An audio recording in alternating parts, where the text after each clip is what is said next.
Bueno, bienvenidos entonces a esta última clase dentro del marco de la diplomatura en Derecho del Consumidor. En el día de hoy tenemos al doctor Miguel Robledo, así que antes de hacer una breve presentación de su currícula, le damos la palabra al doctor Vergara, si quiere decir algunas palabras. Bueno, muchas gracias, doctor Robledo, Miguel, por acompañarnos. Sabemos de tu esfuerzo, de tu dedicación a la materia, así que simplemente eso, agradecer y espero que se repita en futuro los docentes que hablemos de este curso o de otros también, de alguna charla particular relativo tanto a temas de las competencias de la Fiscalía como del derecho del consumidor propiamente dicho. Bien, vamos entonces a presentarlo a nuestro disertante del día de hoy, es el doctor Miguel Robledo, quien es abogado recibido en la Universidad Nacional de Córdoba, premio Universidad también de la UNC, profesor de Derecho Procesal Civil y Comercial y Derecho Procesal Constitucional de la Universidad Nacional de Córdoba, y quien actualmente se desempeña como prosecretario letrado de la Fiscalía de Cámaras de Apelaciones en lo Civil y Comercial y de Trabajo de Córdoba. Es un placer para nosotros recibirlo al doctor Miguel Robledo. Bienvenido. Bueno, muchas gracias por la invitación, por esta presentación tan cálida y un verdadero gusto poder estar con ustedes en estos últimos días del año compartiendo algunos minutos sobre una temática que creo que a todos nos interesa y quizás también nos apasiona a muchos de los que estamos acá, que es el tema de derecho del consumidor. Dentro del derecho del consumidor, la verdad que hay muchísimas aristas conflictivas. Dado el tiempo que tenemos, hemos preferido enfocarnos, o el título, que es bastante amplio, lo delimitamos más que todo a cuestiones procesales, ¿sí? Así que un poco el objetivo que tiene la exposición del día de la fecha es tratar algunos aspectos procesales que involucran las causas de consumo, ¿sí? Evidentemente, así como hay cuestiones o problemas comunes al derecho procesal, y desde ya les diría que la premisa de la cual hay que partir es que hay problemas procesales específicos en el terreno consumeril. El punto de partida para tratar esto, más allá de que se trata de cuestiones procesales, muchas veces reguladas en leyes especiales, es indefectiblemente la Constitución, ¿sí? Como decía Vidal Campos, que él hablaba de la interpretación de la Constitución y desde la Constitución, no debemos perder de vista lo que establece el artículo 42 de la Constitución Nacional, cuando dice específicamente y expresamente de que la legislación se va a encargar de regular todo lo relativo a procedimientos eficaces, ¿sí? Para la prevención y solución de conflictos en el terreno consumeril. De más está decirle que los términos literales de la Constitución no dejan lugar a dudas de que hay un valor muy importante que atraviesa todo el proceso de consumo, que es la eficacia, ¿sí? Esto surge de la interpretación literal del texto de la Constitución, cuando específicamente hace referencia al tema de procesos o procedimientos con un carácter eficaz. Y si complementamos lo que es la interpretación de la letra con el espíritu de la Constitución, es muy importante también tener en cuenta que en los debates de la Convención Constituyente 1994, cuando se pretende regular por primera vez este artículo 42 de la Constitución, el miembro informante, que era el convencional Irigoyen, él dice que el objetivo que se perseguía era establecer o restablecer la situación de desequilibrio en las relaciones de consumo. Por lo pronto, lo que podemos decir hasta acá es que con una mirada constitucional, la letra nos remite a la eficacia como valor que atraviesa todo el proceso de consumo desde el principio hasta el final, desde la demanda hasta la ejecución de sentencia. Y la segunda conclusión provisoria que podemos sacar del espíritu de la Constitución es que hay una situación de vulnerabilidad que es de alguna manera reconocida por el propio constituyente, con lo cual tratándose de un juicio del poder constituyente, los poderes constituidos en cualquiera de los planos no podrían apartarse, ¿sí? Ni siquiera el momento de crear, interpretar o aplicar las normas. En otras palabras, esta situación de vulnerabilidad y desequilibrio es de alguna manera una premisa de la cual parte el constituyente, ¿sí? Avanzando un poco más y más allá de esta primera mirada de tipo constitucional, quisiera tomar como primer eje conflictivo en el proceso la puerta de entrada, que es la competencia. Solamente de la competencia podríamos hablar muchísimo tiempo, ¿sí? Es un tema que no manejarlo correctamente puede acarrear problemas vinculados con el tiempo, vinculado también con los costos, ya sea, por ejemplo, una excepción de incompetencia que se puede llegar a perder con costas. Y este es un tema que se vincula directa e inmediatamente con el acceso a la justicia. El artículo 18 de la Constitución, el artículo 8 y 25 del Pacto de San José, Costa Rica. Y tan importante este tema que incluso en el Congreso Nacional de Derecho Procesal del año 2017, ¿sí?, se trató el tema, ¿sí?, e incluso específicamente en este Congreso de ahora, del 2022, se puso a relieve la importancia que tiene el tema de la competencia en el acceso a la justicia, ¿sí? Avanzando un poco dentro del gran capítulo de la competencia, quiero comenzar con un problema específico, que es el tema de la competencia territorial, ¿sí? El tema de la competencia territorial que está regulado específicamente en la Ley de Defensa del Consumidor y que ha tenido de alguna manera distintas reglamentaciones legislativas. Uno de los primeros problemas que se plantea acá es el ámbito de aplicación que tiene este artículo 36 de la Ley de Defensa del Consumidor, que de alguna manera fija diversos puntos de conexión, pero hay uno que es muy importante, que es el que fija como punto de conexión relevante el domicilio real del consumidor, ¿sí? Esto es muy importante porque se trata de una regla de competencia territorial, pero que en materia específicamente consumeril tiene algo que la diferencia de las reglas procesales clásicas o comunes, que es el carácter de orden público que reviste todo el ordenamiento consumeril, por lo que establece el artículo 65 de la Ley de Defensa del Consumidor. Esto nos va a llevar a algunas consecuencias, con lo cual esta regla de competencia territorial, a diferencia de lo que diría la literatura clásica, reviste carácter de orden público, ¿sí? Y específicamente aquella que consagra el domicilio real del consumidor como fuero para atribuir competencia. Una de las discusiones que se puede plantear acá es el ámbito de aplicación. Si por la ubicación sistemática que tiene el artículo 36 sobre operaciones de consumo, si solamente se de alguna manera delimitaría las operaciones de consumo o crédito, o si podríamos darle una interpretación extensiva.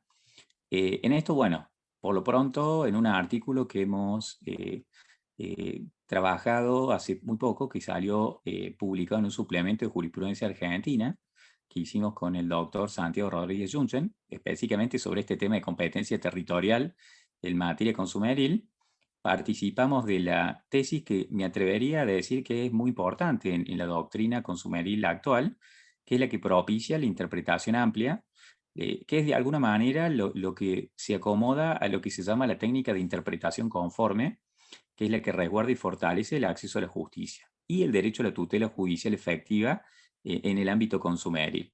Con lo cual, si bien no podemos desconocer que hay distintas tesis, ya sea la que postule el ámbito de aplicación restrictivo o la que postule el ámbito de aplicación amplio, el principio de interpretación más favorable al consumidor con el derecho y la garantía constitucional y convencional de acceso a la justicia nos llevaría a concluir o de alguna manera a propiciar la interpretación amplia del alcance de esta regla de competencia territorial del domicilio del consumidor. Ahora bien, este es el problema que se trata habitualmente. Ahora vamos a ver algunos problemas procesales específicos y concretos, ¿sí? El primero, partiendo de aquella premisa que decíamos de que se trata de una regla de competencia que reviste carácter de orden público, tiene una consecuencia procesal muy importante, que es que habilita la declaración de incompetencia de oficio del tribunal, ¿sí? Lo cual va en contramano de la teoría clásica de la competencia territorial, que como es de tipo relativa, prohíbe la declaración de incompetencia de oficio y permite la prórroga de competencia. En este caso, la prórroga de alguna manera está prohibida en perjuicio del consumidor y por otro lado está vedada o prohibida la declaración de incompetencia de oficio. Que sería quizás, y sobre ese punto hay líneas jurisprudenciales de la Corte, de la Procuración General de la Nación, del Tribunal Superior de Justicia. Una segunda pregunta que nos podríamos hacer es la oportunidad procesal para la declaración de incompetencia y lo deseable siempre es que sea en la etapa embrionaria del proceso, por una cuestión del principio de economía procesal, más allá de que la Corte, en el caso Sol contra Duguet y muchísimos otros pronunciamientos más, adopta en esto una tesis que yo les diría que es más bien, no es rígida y exige un momento que transcurrido el cual no se puede practicar la declaración de oficio, sino que la tesis que de alguna manera es tributaria de la Corte es bastante amplia, ¿sí? Ya voy a volver sobre esto. Y así como dijimos antes de que no se, que habilita la declaración de incompetencia de oficio, que la oportunidad para hacerla es bastante amplia, el tercer punto que quiero mencionarles es de que está prohibida la prórroga de competencia territorial, e incluso esto de alguna manera también guarda armonía con lo que establece la Ley de Protección de Defensa del Consumidor en el ámbito español, que también tiene un criterio parecido. Un caso bastante particular les voy a comentar ahora, que no está en los libros, ¿sí? Esto surge más bien, yo les diría, de la jurisprudencia y específicamente de la jurisprudencia provincial, ¿sí? Dijimos acá de que la premisa normativa o la regla normativa es estar al domicilio del consumidor. Y nos planteamos algunos problemas de esta premisa normativa, ¿sí? Ahora, también hay problemas fácticos. No siempre es tan claro cuál es el domicilio del consumidor que va a ser el que va a atribuir o determinar competencia, ¿sí? Y acá me quiero referir a lo siguiente. ¿Qué sucedería si al principio del juicio el consumidor se domicilia en un punto determinado y de manera sobreviniente se modifica el domicilio real del consumidor? ¿Cuál es el que deberíamos tener en cuenta para fijar la competencia?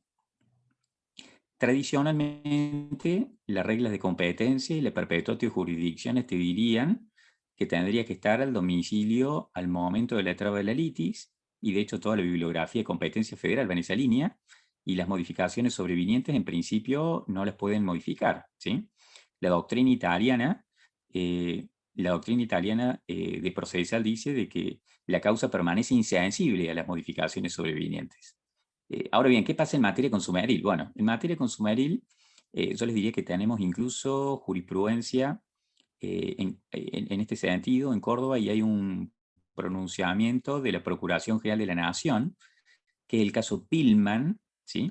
En el caso Pillman, que es el que siguió también la jurisprudencia en la provincia de Córdoba, adopta una tesis que no es estática, sino que es dinámica, que el domicilio del consumidor es susceptible de ser modificado y que el criterio que hay que tener en cuenta es no solamente el criterio del momento del principio del juicio, sino también el criterio después, ¿sí? En el transcurso del juicio, cuando se haya modificado. Por ejemplo, en la provincia de Córdoba tenemos un caso en el cual al momento de la traba de la litis estaba domiciliado en Tierra del Fuego. Y de manera posterior a la sentencia surge de que el consumidor se había mudado al interior de Córdoba, ¿sí? Y ahí había toda una discusión sobre si, como si la competencia fuera de un órgano distinto a la provincia, implicaría el archivo de las actuaciones, y si el juez que es competente está en el interior, la consecuencia procesal sería remitir la causa a dicho tribunal. En este caso concreto, la justicia terminó haciendo esta interpretación que yo les diría que es más bien dinámica, con apoyo o siguiendo esta jurisprudencia de la Procuración General de la Nación, de atender a las circunstancias actuales del domicilio del consumidor. Vamos con otro problema práctico que también no está en los libros, ¿sí? La regla de que hay que estar al domicilio del consumidor tiene un problema. No un problema, sino que quizás yo les diría que la hipótesis que de alguna manera apunta a regular es el caso de un consumidor, ¿sí? Que tiene un domicilio en un lugar determinado. ¿Qué pasaría si hubiera dos consumidores que se domicilian en el mismo lugar? No habría ningún problema. ¿Qué pasaría si habría 3 o 4? Tampoco habría problema. El problema se plantea cuando hay 2 o más consumidores, pero que tienen domicilio real en distintos lugares, ¿sí? Y ahí, de alguna manera, la regla de competencia territorial del domicilio del consumidor es insuficiente, porque no te da una respuesta para ver cuál deberías tener en cuenta, si el domicilio del consumidor A o el domicilio del consumidor B.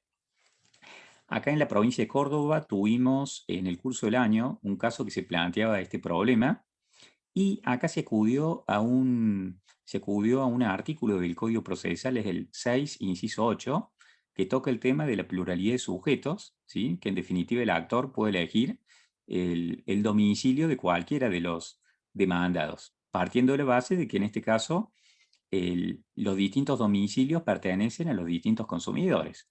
Solamente que acá, como una razón de peso extra, se terminó prefiriendo aquel que tenía también puntos de contacto con la causa, ya sea por que había sido el lugar de la celebración del contrato, ya sea porque era el lugar convenido para su cumplimiento, ¿sí? Es decir, ¿qué les quiero transmitir acá? Que la regla de competencia territorial del consumidor tiene problemas de tipo normativo, pero también tiene problemas de tipo fáctico, ¿sí? Es decir, tanto en la premisa mayor como en la premisa menor. Ahora vamos con un segundo grupo de problemas de competencia, ¿sí? Que es más que todo un problema no tanto de competencia territorial, sino de competencia federal, ¿sí? Que es en el terreno de salud. Acá tenemos el artículo 38 de la ley 23.661, que es el que establece la regla de competencia federal en el caso que involucra a obras sociales, ¿sí? Más allá de que en este caso la obra social tiene siempre la posibilidad de que la causa transcurra en el fuero ordinario. Esta regla del artículo 38 está solamente prevista específicamente para obras sociales, no así para prepagas, sin perjuicio de lo cual el tema sobre la competencia federal o provincial en casos que involucran obras sociales y prepagas, siempre exige analizar las circunstancias del caso concreto, ¿sí? Es decir, no son casos que siempre de alguna manera va a estar claro que va a pertenecer al fuero federal, ni tampoco que siempre va a pertenecer al fuero provincial, ¿sí? Sí me interesa resaltar de que la jurisprudencia de la Cámara Federal de Córdoba, tanto la Sala A como la Sala B, en los últimos años hace una interpretación de que no necesariamente el hecho de que en un caso esté involucrada una obra social va a implicar la aplicación mecánica del artículo 38, ¿sí? Sino que acá básicamente en aquellas causas que involucran la planificación o ejecución de cuestiones vinculadas con el sistema de salud, ¿sí?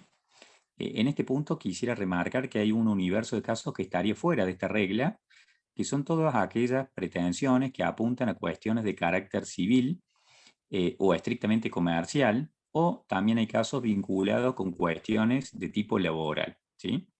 Pero en definitiva es un tema que yo les diría sobre el cual la jurisprudencia es oscilante y siempre hay que estar a las circunstancias del caso concreto, ¿sí? El otro problema en el cual sí me quiero detener un poco más, es un problema muy actual, que es el tercer grupo de problemas de competencia. Vimos la competencia territorial, competencia federal en salud. Hay un tercer problema que se da en materia aeronáutica, ¿sí? Probablemente a alguno de ustedes les pasó o tuvo algún cliente en el estudio o algún caso para estudiar en tribunales sobre problemas vinculados con cancelación de vuelos. Incluso antes de la pandemia fue un tema recurrente, problemas vinculados con equipaje. Acá tenemos un artículo del Código Aeronáutico, que es el artículo 198, ¿sí? Que establece la regla de competencia federal en determinados supuestos, ¿sí? Vinculado con la aeronavegación. Y acá también se plantea, hay una línea jurisprudencial de la Corte, donde no siempre los reclamos contra aerolíneas, ¿sí? O empresas de viajes necesariamente va a importar competencia federal, sino en la medida que estén comprometidos intereses de la aeronavegación. Hay un caso emblemático en la justicia de Córdoba del Tribunal Superior de Justicia, que es el caso García, por un problema vinculado con la utilización de un helicóptero que el Tribunal Superior terminó resolviendo que era competencia provincial, ¿sí? Y es quizás, yo les diría, uno de los pocos casos que se ha explayado sobre la competencia federal en general y la competencia en algunas cuestiones aeronáuticas en particular. Muchas veces la jurisprudencia en Córdoba, cuando la línea argumental va en el sentido de la declaración de competencia provincial, yo les diría que es un fallo de cita necesaria, ¿sí? Este caso, García, que es bastante conocido. A nivel de cámaras, en los últimos años les quiero contar algunos casos particulares en los cuales las cámaras se han inclinado por concluir que por particulares circunstancias era competencia provincial. Uno de ellos es el caso Longhi, que es un caso de la Cámara Octava del 2014. Yo les diría que este es uno de los casos que prácticamente en todos los fallos actuales de primera instancia y segunda instancia que argumenten sobre la competencia provincial es muy utilizado, que era un caso en el cual una persona no pudo tomar un vuelo, que a su vez le permitió una conexión con otro destino internacional, y ante tal situación tuvo que tomar alquiló un remis para ir de Córdoba a Aeroparque y después hacer la conexión que tenía que hacer. Y en el caso solamente reclamaba el costo de ese traslado que había tenido que hacer, ¿sí? Y acá se planteaba la discusión sobre si se aplicaba o no el artículo 198 del Código Aeronáutico o si, por el contrario, la causa debía quedar en la justicia provincial.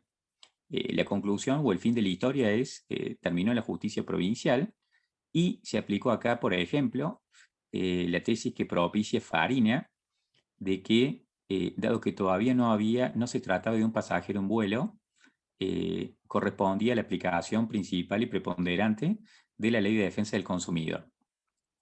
De todas formas, como les digo antes, este caso ya tiene algunos años. Hay uno más reciente, en el 2018, un caso de Cámara Cuarta, que es el caso Pegoraro contra la ATAM, que es un caso que tradicionalmente, por la jurisprudencia de la Corte, todos aquellos casos que se vinculan con rotura de equipaje, como era este supuesto, correspondería en principio a la justicia federal, pero como había transcurrido significativamente la causa y nadie había planteado la incompetencia, en segunda instancia se consideró de que no correspondía la declaración de incompetencia por el transcurso del caso, ¿sí?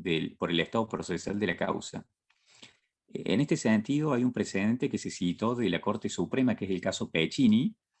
Es un caso relevante porque en Pecini era un caso que típicamente correspondía a la competencia federal, pero la Corte de alguna manera se encuentra en una encrucijada, ¿sí? ¿Qué hacer cuando ya había un caso que en Pecini ya había incluso el dictado de sentencia? Si podía, después de haber transcurrido la totalidad de la causa, ordenar la remisión a la justicia federal. Y la Corte acá, en una balanza imaginaria, y le dio más peso a la economía procesal, ¿sí? De alguna manera tuvo una visión pragmática y por el principio de economía procesal consideró que la causa debía mantenerse en la órbita local, aun cuando quizá en otra circunstancia hubiera correspondido al fuero federal. Este pronunciamiento de Pecini, ¿por qué les digo que es importante?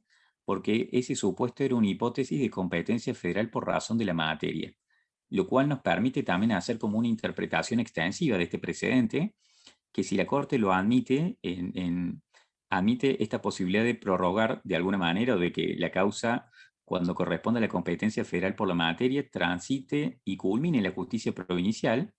Yo les diría que puede ser utilizado, y de hecho acá fue utilizado mutatis mutandi como argumento para justificar la justicia provincial. En el 2021 también tenemos un caso que es el caso Moll, con doble L, que también se terminó concluyendo por la justicia provincial. Incluso acá hay todo un análisis sobre un caso que se inicia en la justicia provincial, se declara incompetente, el caso va a la justicia federal y se vuelve a declarar incompetente.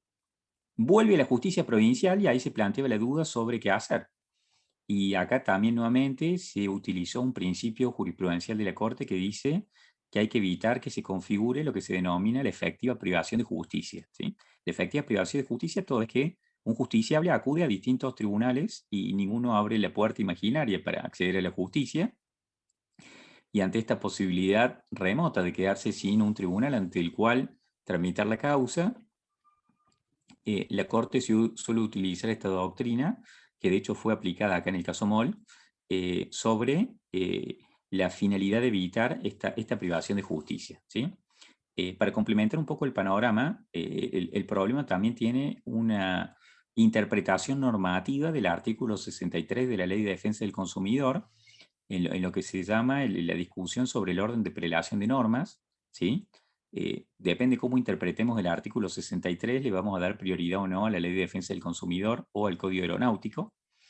Sí quisiera resaltar que, por ejemplo, en el caso Pegora, lo que mencionaba antes, es un caso en el cual se hace una interpretación armónica del artículo 63 de la Ley de Defensa del Consumidor, pero se hace una interpretación en consonancia con el artículo 42 de la Constitución Nacional y con las disposiciones del nuevo Código Civil y Comercial, ¿sí?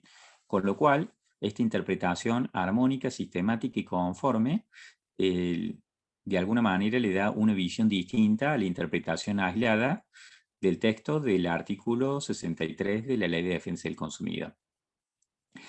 Avanzando con otra tipología de casos que se plantea, yo les diría que la que les voy a comentar ahora se focalizaría más en cuestiones consumeriles que yo podría titular imaginariamente como vinculadas a la salud, ¿sí?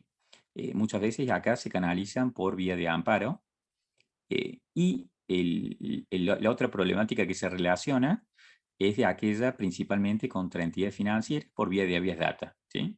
Es decir, ahora voy a comentarles algunos problemas de competencia que no surgen específicamente de la Ley de Defensa del Consumidor, porque se tramitan o vehiculizan por procesos constitucionales que tienen problemas propios, ¿sí?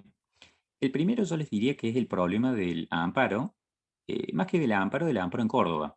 Si bien veo que había algunos participantes de esta diplomatura que no estaban en Córdoba, pero bueno, para aquellos que están en Córdoba, lo que les voy a comentar puede ser de utilidad, ¿sí? Sobre este punto específico se podría hablar mucho, ¿sí? Voy a tratar de hacerlo lo más práctico posible.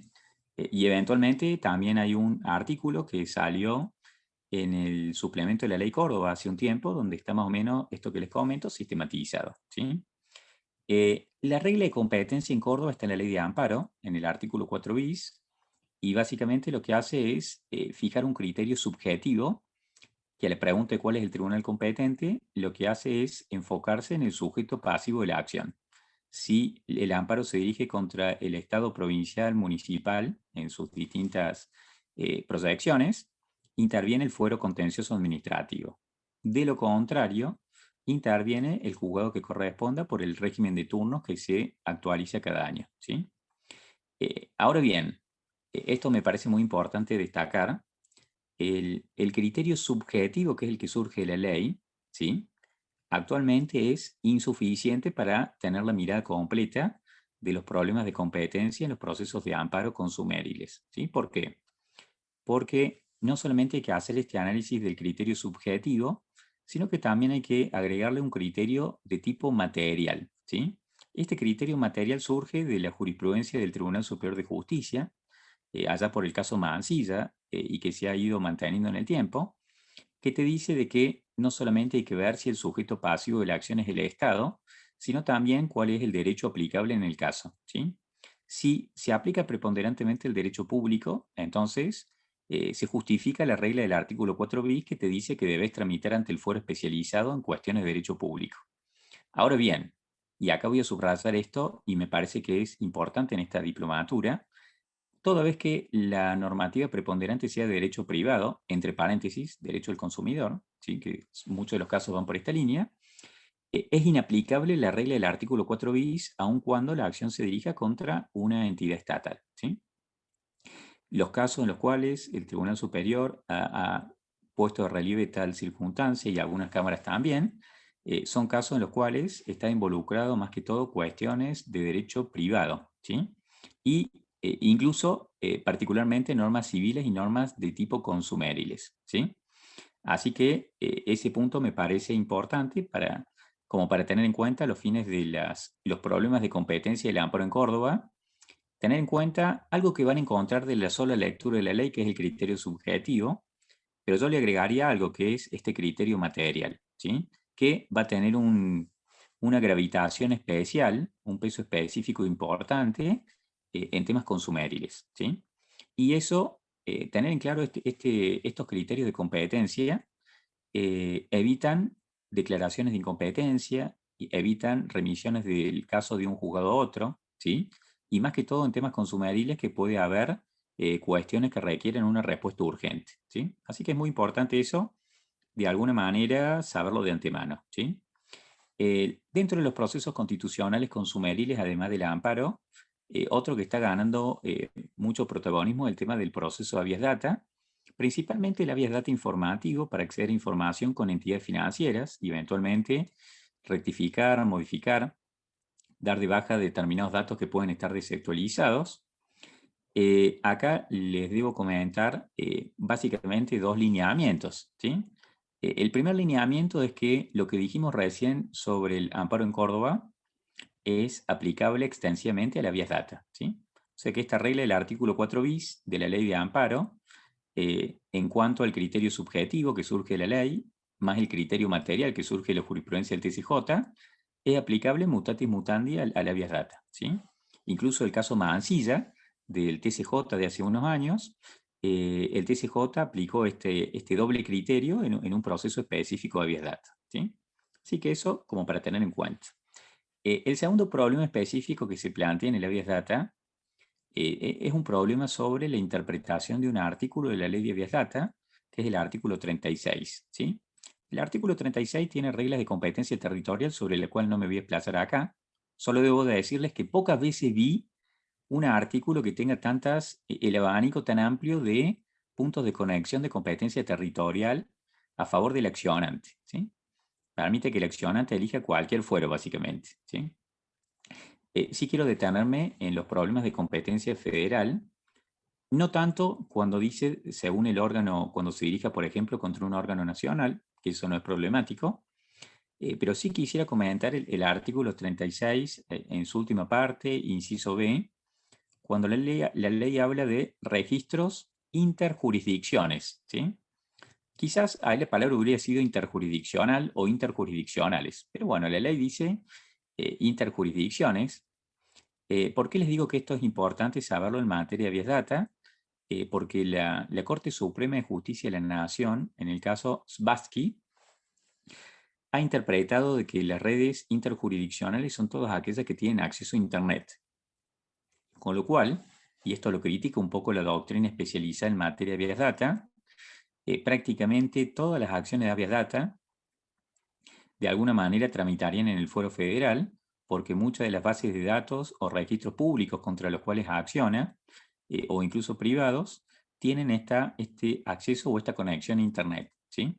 Con lo cual, si unimos el artículo 36 de la ley de habeas data con más la jurisprudencia de la Corte en Spassky, deberíamos concluir de que cuando se acciona contra una base de datos que tiene acceso a Internet, entonces encuadra en esta figura de base de datos de tipo interjurisdiccional y por lo tanto, en principio, sería aplicable la competencia de tipo federal, ¿sí? Sobre este punto específico, en la jurisprudencia local sí se ha planteado por ahí algún problema acerca de si es dable presumir o no este acceso a Internet y eventualmente, si no está aprobado el acceso a Internet, entonces no sería aplicable esta jurisprudencia de la Corte y por lo tanto la causa no encuadraría en el artículo 36, inciso B, ¿sí?, de la ley de habeas data, ¿sí? Bueno, esto por lo pronto en cuanto a los problemas de competencia que se pueden ir presentando. Un tema que me parece también importante, avanzando un poco con estas cuestiones procesales de consumo, por lo menos en Córdoba, es el tema de la aplicación del proceso oral en materia consumeril. Acá, en este caso tenemos la ley de oralidad, tenemos el protocolo de actuación que ha establecido el Tribunal Superior de Justicia, y tenemos un problema que se planteaba, por lo menos antes de fines del 2021, el problema que se planteaba era a qué caso se aplica el régimen de proceso oral y específicamente en materia consumeril, si se aplicaba cuando la causa era mayor o menor de los 250 jus, ¿sí? Esa era la discusión antes de fines del 2021, ¿sí? Había doctrina que decía una cosa y doctrina que decía otra cosa, ¿sí? Es decir, algunas que sí se aplicaba y otras que no se aplicaba, según la cuantía de la demanda, ¿sí? Vamos directamente al final de la historia. El final de la historia exige por lo menos tener en cuenta la regla que está prevista, ¿sí?, en la Ley de Defensa del Consumidor, ¿sí? La Ley de Defensa del Consumidor, en el artículo 53, establece la regla del trámite más abreviado, ¿sí?, aunque con su evolución legislativa permite de que se imprime el trámite más amplio, en nuestro caso el juicio ordinario, por la complejidad de la causa y cuando así lo soliciten las partes, ¿sí?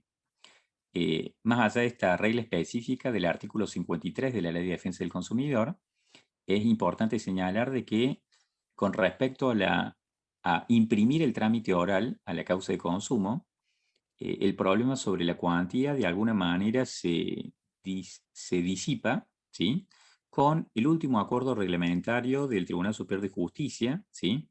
Es el acuerdo reglamentario 1735 del 2 de diciembre del 2021. El acuerdo reglamentario 1735 del 2 de diciembre del 2021 establece de que el proceso más, de alguna manera más abreviado, sería este tipo, el tipo procesal de consumo, para las causas consumeriles sería el proceso oral, ¿sí? Y hace un agregado que de alguna manera elimina esta discusión que se venía planteando, en el sentido de que la regla completa de la ley de oralidad con más este último protocolo del número 1735 es que correspondería imponer el trámite oral independientemente de la cuantía, ¿sí? Con lo cual, como les adelanté antes, se elimina o desaparece este problema sobre si qué pasaba cuando la demanda era mayor a los 250 JUS, ¿sí? Eso por lo pronto para tener el panorama actualizado.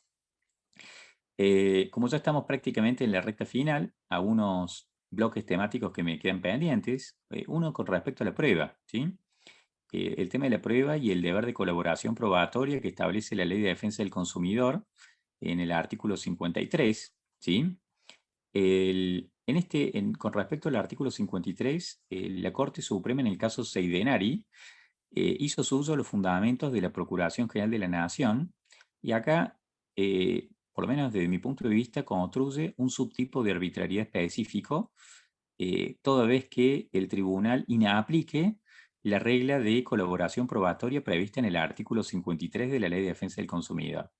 En Seidenari, la Corte descalifica como arbitrario un fallo que precisamente había prescindido de esta regla en cuanto al deber de colaboración probatoria.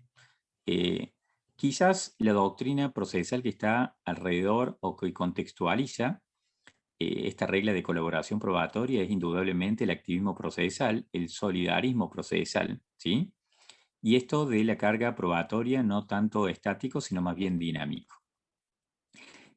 Algunas reglas de carga de la prueba tenemos muy pocas, por lo menos en nuestro ordenamiento procesal local. Sí, volviendo al tema de la oralidad, la ley de oralidad expresamente consagra legalmente, ¿sí?, la posibilidad que el juez pueda distribuir la carga de la prueba con estos criterios que responden un poco a la teoría que propicia Peirano de la carga probatoria dinámica, ¿sí? Para quienes litiguen en Córdoba, un tema importante es qué sucede cuando en el juicio no se aplica la regla de colaboración probatoria, cuando hay dos juicios parecidos y en uno sí se aplica y en otro no se aplica. Podría plantearse un recurso de casación para que el Tribunal Superior de Justicia unifique jurisprudencia contradictoria en orden a la recta interpretación del artículo 53. Bueno, seguramente más de uno lo debe haber pensado, ya sucedió esto, ¿sí? Ya tenemos un pronunciamiento del Tribunal Superior de Justicia del 2019, el caso Luciau. En Luciau, lo que dice el Tribunal Superior de Justicia aplica lo que viene diciendo en la casación para unificar jurisprudencia contradictoria, en el sentido de que todo lo relativo a la carga de la prueba es una cuestión que corresponde a los tribunales de mérito y se analiza caso por caso. Y si el Tribunal Superior unificara criterios rígidos sobre el tema, vedaría las pautas de valoración de la prueba de los tribunales inferiores, ¿sí? Con lo cual, este principio clásico de jurisprudencia del TSJ, según el cual no se admite la casación por cuestiones sobre la aplicación de la carga de la prueba. Específicamente en el 2019 lo aplicó para precisamente desechar la casación por unificación de jurisprudencia contradictoria sobre la interpretación del artículo 53. Con lo cual es un tema que, por lo menos por el inciso tercero, difícilmente digo, porque siempre hay que ver caso por caso, difícilmente con estos parámetros jurisprudenciales pueda superar el filtro de admisibilidad.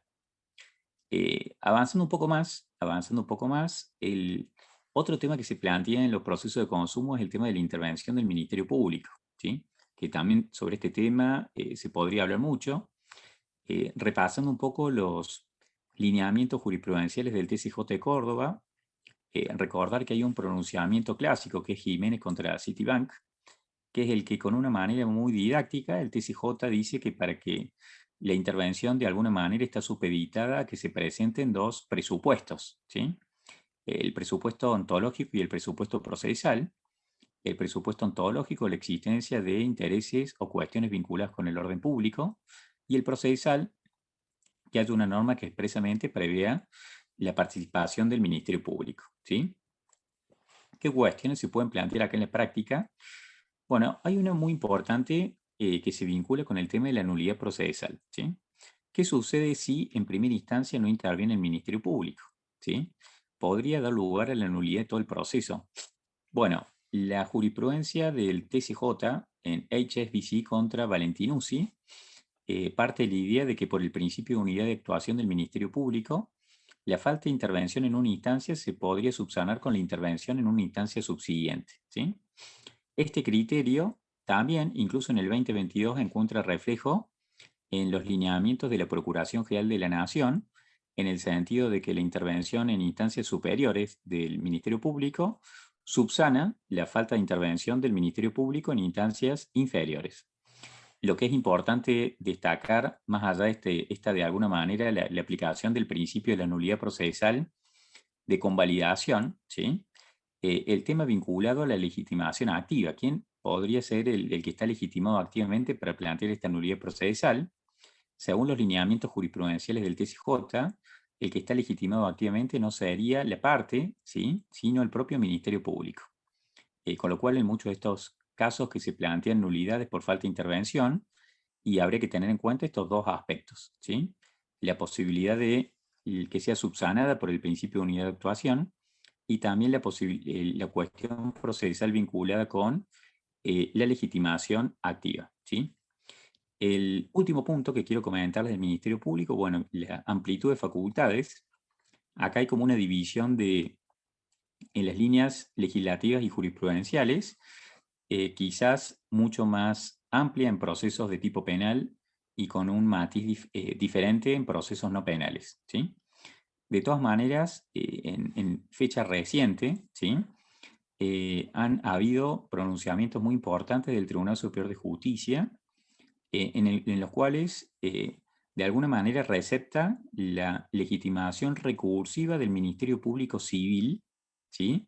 En esos casos específicos era por temas de competencia territorial en pagares de consumo, pero lo que quisiera destacar acá es que son fallos muy valiosos porque fortalecen el rol institucional que tiene el Ministerio Público al reconocer expresamente esta legitimación recursiva, ¿sí?, en varios fallos que la verdad que recomiendo la lectura para profundizar sobre el tema, ¿sí? Algunos lineamientos y algunos puntos ya también para ir entrando en la recta final. Como verán, vemos varios temas. Esa era la idea, ¿sí? En cuanto al daño punitivo, acá me voy a referir a otro punto que si bien podría tener una mirada sustancial y voy a tratar de darle una mirada más de tipo procesal, el daño punitivo tiene muchos problemas hacia el tema de la constitucionalidad ya está de alguna manera definido por el TCJ en el caso de Filipo, donde dice que supera el test de constitucionalidad. Sobre los criterios que se pueden tener en cuenta para el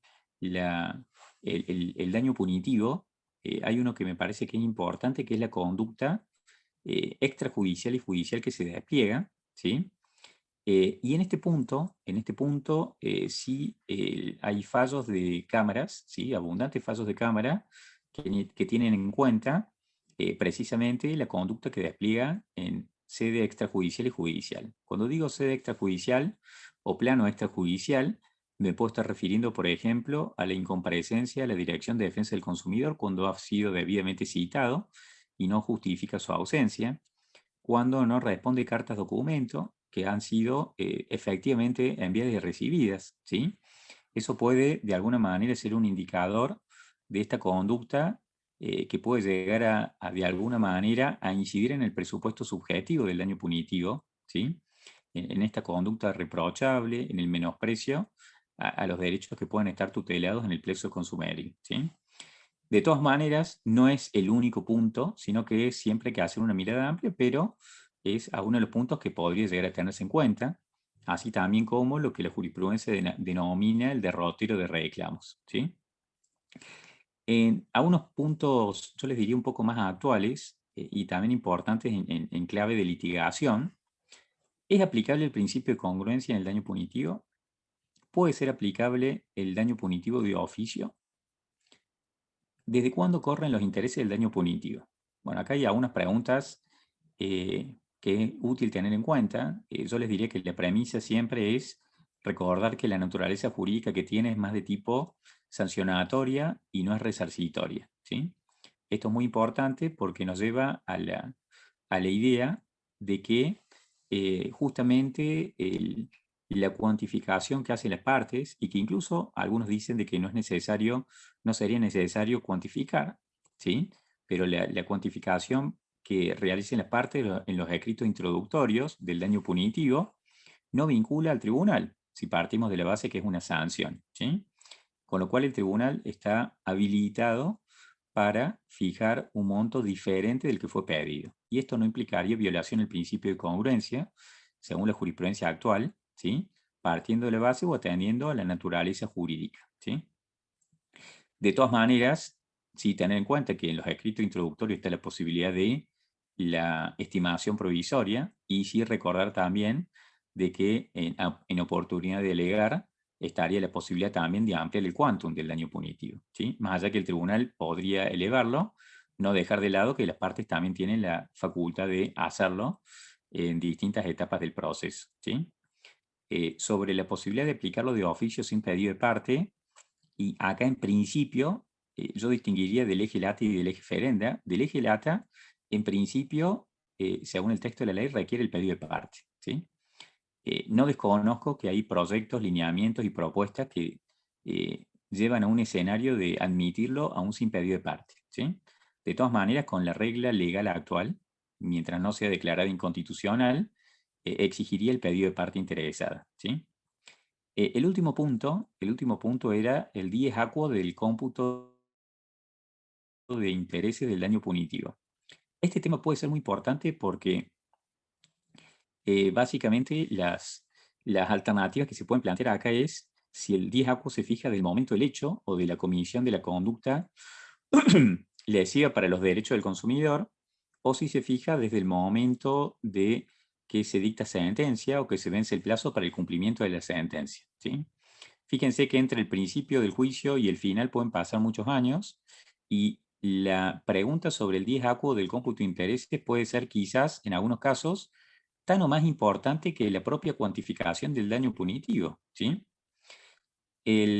Bueno, acá la postura actual del TCJ en el caso Bendivengo 2022 es que el dies aquo de estas distintas alternativas parte un poco más de la segunda, ¿sí? Teniendo en cuenta esta naturaleza resarcitoria, ¿sí?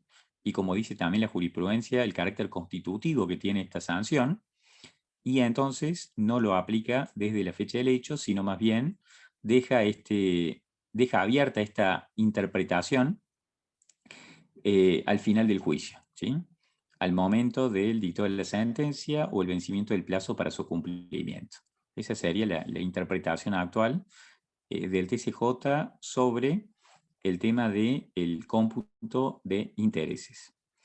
El último punto, y con este ya me parece que ya estoy en tiempo cumplido, así que ya culminamos, pero que es muy importante el tema de la intervención de terceros, ¿sí?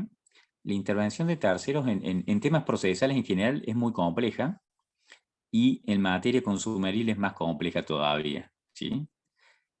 Acá simplemente recordar, o yo por lo menos les diría, dividiría, distinguiría o clasificaría dos problemas posibles. Una es la citación de terceros, me refiero específicamente a la citación o intervención coactiva de terceros. Uno sería la intervención de terceros cuando están en otra jurisdicción, el tercero que queremos que venga al juicio, y otra sería la intervención de terceros cuando el otro tercero está dentro de la misma jurisdicción, ¿sí? Sobre el primer problema de la intervención de terceros de sujetos que están en otra jurisdicción, pensemos por un momento que quieren traer el fabricante que tiene domicilio en Buenos Aires, ¿sí? Bueno, en principio este es un tema complejo. Hace un tiempo, para el que le interese, hay un fallo muy interesante del juzgado de San Francisco, del doctor Viramonte, que se explaya en los argumentos por los cuales consideró en ese caso específico de que no procedía la intervención de terceros, ¿sí? Es un tema, yo les diría, atrapante para profundizar, ¿sí? Pero básicamente, ahí yo les diría que todos los argumentos o muchas de las discusiones, preguntas o problemas que se plantean en la intervención de terceros cuando proviene de otra jurisdicción están plasmados en este fallo, que es bastante, yo les diría que es bastante meduloso, ¿sí?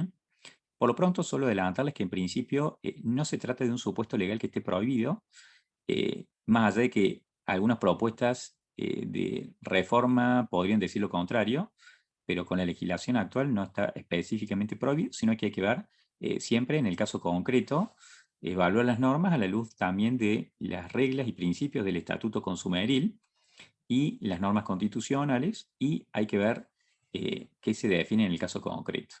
Y lo último, la hipótesis de citación coactiva de terceros a nivel de la misma jurisdicción, y acá recordar los principios generales que la intervención de terceros es excepcional y restrictiva. En caso de duda hay que estar por su rechazo, y cuando no es pedida por el consumidor, evaluar también y tener en cuenta si hay o no oposición y eventualmente si se configura el presupuesto de la comunidad de controversia. También en este caso son cuestiones de hecho que hay que verlas siempre en el caso concreto, ¿sí? Bueno, básicamente ya estamos en el tiempo previsto de la exposición. La idea y el objetivo, como les anticipé al principio del proceso de consumo, básicamente todas las etapas y actos del proceso pueden tener alguna discusión o algún tema problemático, y el objetivo, más que centrarme en alguno específico, era transmitirles o presentarles distintos problemas y quizá también algunas herramientas, ¿sí? O actualización en algunos fallos para poder abordarlas mejor, ¿sí? Así que bueno, con eso ya oficialmente damos por concluida la exposición. No sé si habrá quedado alguna pregunta, alguna inquietud. Bueno, muchísimas gracias, Miguel. Vamos con las preguntas. Ya saben cuál es el protocolo. Pueden levantar la mano y habilitamos los micrófonos. Acá José Gerardo León pregunta si puede facilitarnos los fallos mencionados. Sí, tengo, más que los fallos en sí, tengo los artículos, algunos artículos de doctrina que les mencioné, donde ahí están citados todos los fallos y está todo desarrollado, ¿sí? Muchas de esta exposición, de alguna manera, muchas cosas que decimos ya están publicadas, así que las podemos exponer y presentar de una manera clara, pero después se lo podemos facilitar sin problema, ¿sí?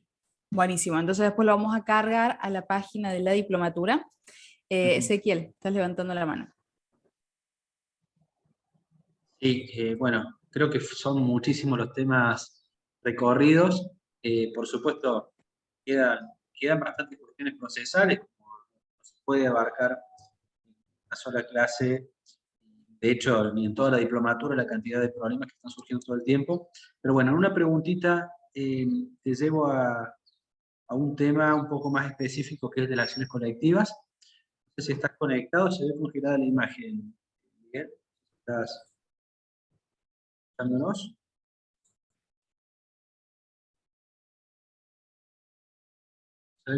Se ve congelada la imagen, así que Le damos unos minutos para ver si se pueden...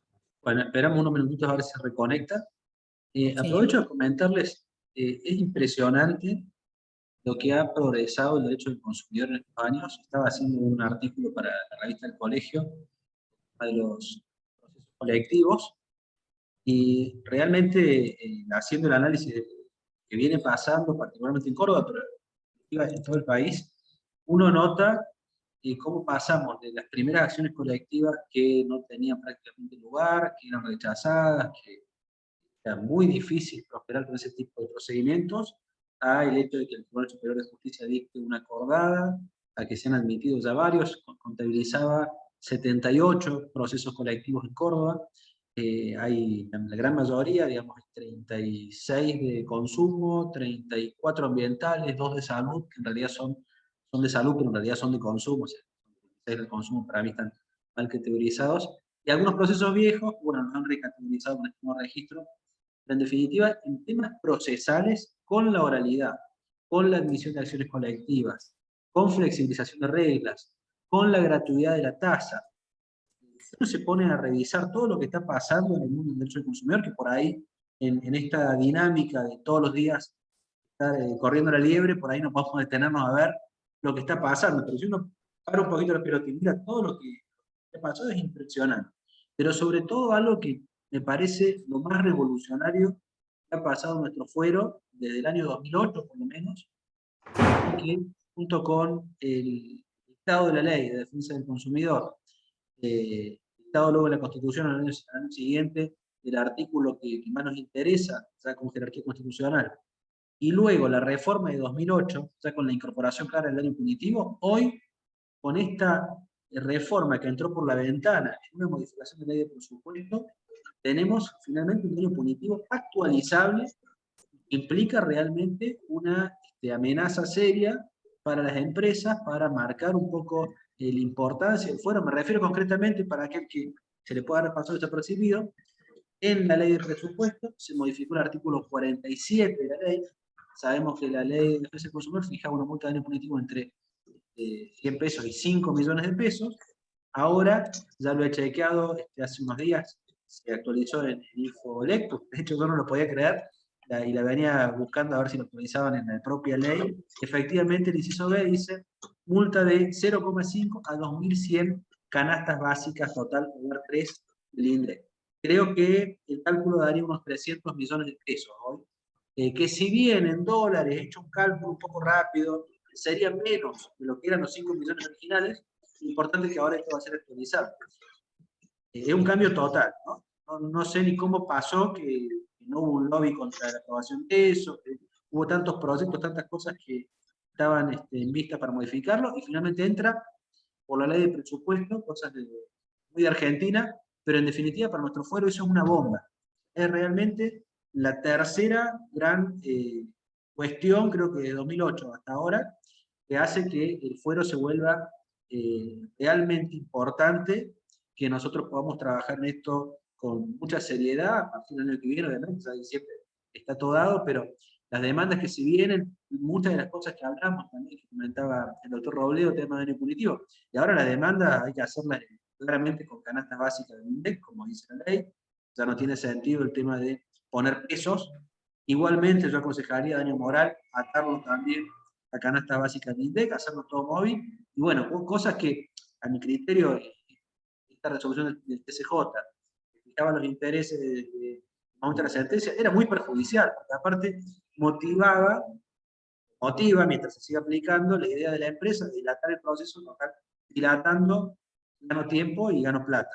Bueno, ahora tenemos un daño punitivo indexado, o indizado más propiamente dicho, y eso implica que si una sentencia está también aplicada en índice, vamos a tener la posibilidad de que eso no pierda valor, y por lo tanto que la sanción no pierda eficacia, que es lo que busca el daño punitivo. Bueno, volvió Miguel, te hago la consultita en relación al tema de lo que venías hablando. Es un tema que sé que es muy complejo, muy nuevo, que no hay ley, así que te meto ya en el terreno de la opinión, pero de todos modos me gustaría conocerla respecto de los problemas que hay en las acciones colectivas, particularmente con la competencia. ¿Por qué tantas dificultades de parte de algo que, de nuevo, yo desde una perspectiva muy subjetiva, de la camiseta puesta de derecho del consumidor, digo, las acciones deberían prosperar sin ningún inconveniente para la mayor cantidad de gente. ¿Y por qué no puedo hacer una colectiva en Córdoba representando a toda Argentina si en una quiebra o en cualquier otro proceso el efecto va a ser para todos los ciudadanos de Argentina, no solamente para un cordobés? Pero pareciera haber alguna resistencia respecto de este tema, ¿no? De una colectiva que abarca a una clase conformada por ciudadanos de distintas provincias y que rápidamente surgen estas posturas restrictivas de decir, no, lo hay que limitarlo a Córdoba.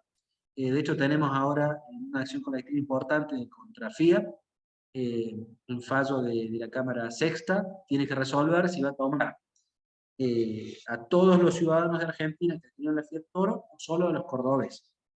Y con una curiosidad en ese caso, que la demanda originalmente fue admitida para todos, luego el juez en un momento la restringió a Córdoba sin que nadie se lo pida, y frente a la apelación ahora se va a resolver esto, lo cual nos pone en esa situación de que, bueno, por un error, en definitiva, que se cambió cómo fue admitido originalmente la sentencia, ahora estamos de nuevo revisando si va a ser para toda para todos los consumidores de Argentina, y lo mismo pasa con bancos, pasa con muchas acciones que realmente no tiene sentido si es rechazada el concepto de Córdoba, y luego se inician en las otras 23 jurisdicciones nuevos juicios, digamos. La verdad que desde el punto de vista práctico, como decíamos recién, esta balanza que hizo la Corte para decir que es más importante la regla procesal o la cuestión práctica, bueno, te traslado la pregunta, que sé que es una opinión porque todavía no hay mucha bibliografía sobre esto, pero bueno, estás en la materia. Está silenciado. ¿Ahí se escucha bien? Una pregunta muy importante, solamente que en esta exposición nos enfocamos más en procesos individuales. El tema de procesos colectivos daría para hablar más, es más complejo, ¿sí? Como ustedes se habrán dado cuenta, en toda la exposición solamente nos delimitamos a cuestiones que hacen a problemas individuales si hubiera sido colectivo, y evidentemente cada uno de los puntos debería haber tenido otro matiz distinto. De todas maneras, no me voy a poder playar mucho por la sencilla razón de que hay algunos temas que todavía están dando vuelta y en trámite, incluso en el lugar que trabajo, así que por una cuestión de prudencia, ¿sí? Cierto, cierto. Es un tema sobre el cual no puedo decir nada, ¿sí? Así que, bueno, por una cuestión de prudencia, y por eso incluso la exposición omití tratar el tema de las acciones colectivas, ¿sí? Está muy Pero bien, es un está muy tema bien. Me que olvidé, perdón, Miguel, me veremos olvidé que qué pasa estaba en el ese caso. futuro. Sí, ¿Ahí se escucha? Sí. sí se escucha. Bien. Es un tema, vamos a ver qué pasa más adelante, más allá de esta pregunta específica. Vamos a ver qué pasa más adelante y si prospera alguno de los proyectos de reglamentación de acciones colectivas, que hay varios dando vuelta, y todavía es un tema que hay una mora legislativa y tenemos varias leyes específicas, ¿sí? Buenísimo. Continuamos leyendo las preguntas. Recuerden que pueden activar el icono si tienen alguna pregunta o la ponen por el chat y nosotros la leemos. Doctor, le pedimos también su visión con respecto a lo que ocurre con respecto entre la Ley de Defensa del Consumidor y la Ley de Seguros. Por ejemplo, un caso de un accidente de un colectivo que ocurrió acá en Córdoba. Particularmente digo cuál es su posicionamiento en general, me refiero, que dice, bueno, si la empresa en este caso es una empresa de otra provincia, por la ley de seguro tiene que ocurrir en otra provincia, pero el consumidor o los consumidores son de Córdoba, que es donde ocurrió el hecho del accidente, y realmente se les dificulta mucho tener que trasladarse a otra jurisdicción, conseguir abogados en otra jurisdicción. ¿Cuál es el posicionamiento con respecto a esto en la doctrina y en la jurisprudencia? Bien, te agradezco la pregunta, muy importante. Lo primero que me parece que tiene que quedar en claro es que todos los temas de competencia, yo les diría, y recurriendo a alguna imagen, no los vería en términos de blanco o negro, sino que hay muchos grises, ¿sí? O sea que siempre lo vería en el caso concreto. Particularmente, incluís un tema que es bastante conflictivo, que es el tema de seguros, y puntualmente esta posibilidad que habilita la ley de seguro a ir, entre otros puntos, más allá del domicilio del consumidor, al domicilio de la aseguradora, ¿sí? No sé si también va por ahí la pregunta, y algunas veces hay accidentes que se protagonizan en un lugar X y se entabla la acción ante incluso otra provincia, que es donde está el domicilio de la aseguradora, ¿sí? Y esto también nos lleva a distintas alternativas interpretativas, si lo interpretamos en sentido amplio, en sentido intermedio restrictivo, esta regla que prevé la ley de seguros. Solamente acá para traer a colación también que es un tema bastante, yo les diría, casuístico y que hay que ver cada caso concreto. Hay un caso particular que se plantea en la Corte, no recuerdo la carátula específica, pero me llamó mucho la atención porque era un caso en el cual de alguna manera se quería aplicar este artículo que habilita ir al domicilio de la aseguradora, en un caso en el cual todos los puntos de conexión se encontraban en un lugar distinto, ¿sí? Imagínense que en la provincia A estaba el lugar del accidente, el domicilio del actor, el domicilio del demandado, y el lugar donde se interpone la demanda es en la provincia B, ¿sí? Entonces la pregunta era si el punto de conexión del domicilio de la aseguradora era por sí solo suficiente para justificar la competencia cuando todos los puntos de conexión estaban en otro lado. En este caso, por ejemplo, la Corte terminó inclinándose por que directamente la causa tramite donde el lugar donde se había verificado el hecho. La argumentación, más allá de que ahí estaba el domicilio de la parte y prácticamente todos los puntos de conexión desde el punto de vista de la competencia, era también la mayor proximidad probatoria. Imaginemos, así como la provincia A y B pueden ser limítrofes, o puede ser Córdoba, o puede ser Jujuy y Tierra del Fuego. O sea que la distancia puede ser reducida o puede ser muy amplia, pero pensemos también las dificultades que puede involucrar lo que es el trámite o la producción de prueba en extraña jurisdicción. No es sencillo, ¿sí?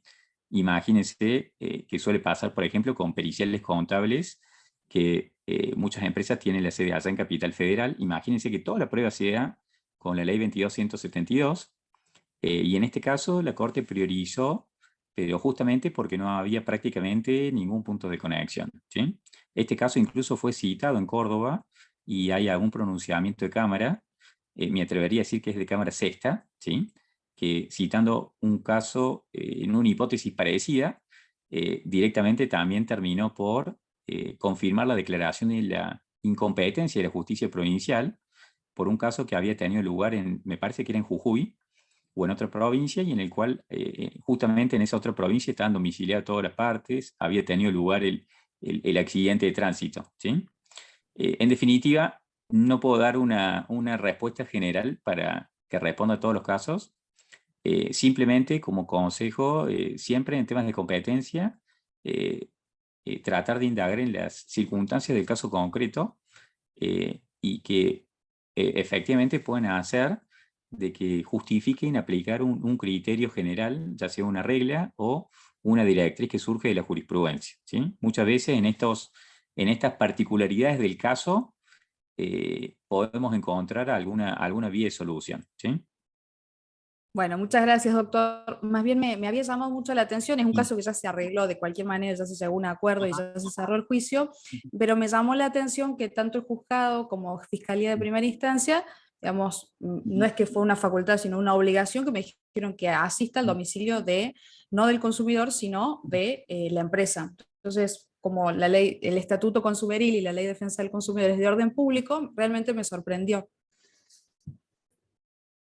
bien, sí, y también más allá del tema de la competencia, se ha planteado alguna vez problemas sobre el tema de la prescripción y el tema de la prescripción en la legislación consumeril, en la legislación de seguros, ¿sí?